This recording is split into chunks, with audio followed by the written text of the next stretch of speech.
Coach, ano exercise yan?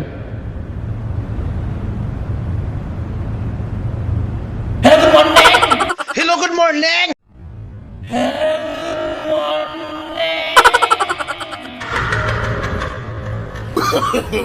No, no, no, no.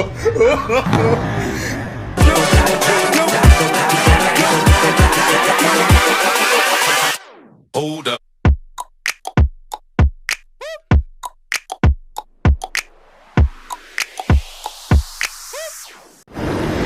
Yo, what's up mga brody? This is Coach Dre, your functional fitness coach. Welcome back to my channel.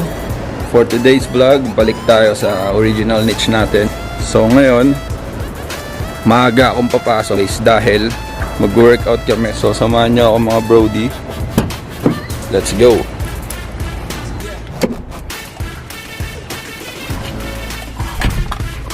Brody, maaga akong papasok dahil mag-workout kami sa strength room. So we're going to do some functional workout using those free weights. Samahan nyo ako mga brody. Let's go!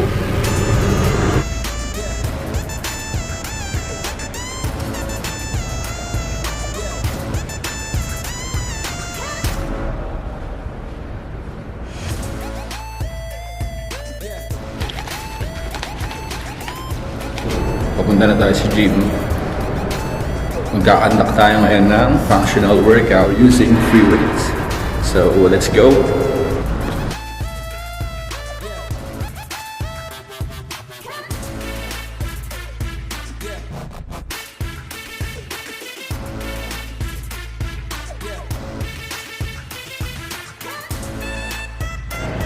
Yo mga bro, huwag natin kalimutan mag-warm up at least 10 minutes using treadmill or elliptical or stairs or steps kung meron kayo.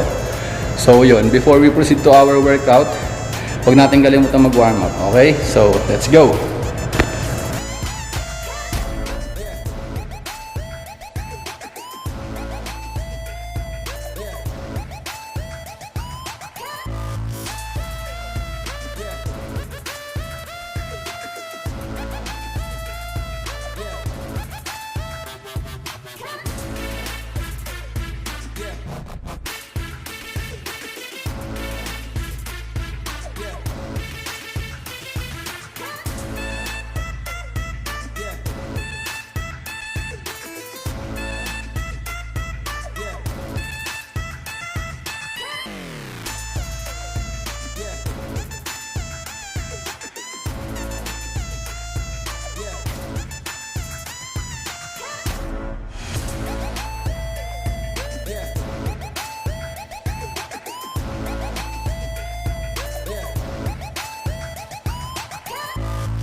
So what's up mga brody? Those are the functional workout that you can do inside the gym or inside the strength area.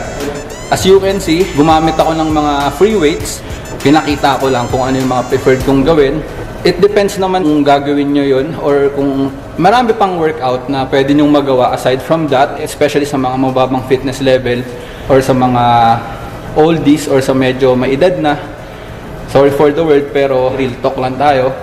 Yun lang. Para sa akin, ang importante, proper form, correct execution, saka maging strong tayo. Don't forget to do your cool down after you work out para makabalik sa normal yung heart rate natin and syempre para makarecover din yung mga muscles na ginamit natin.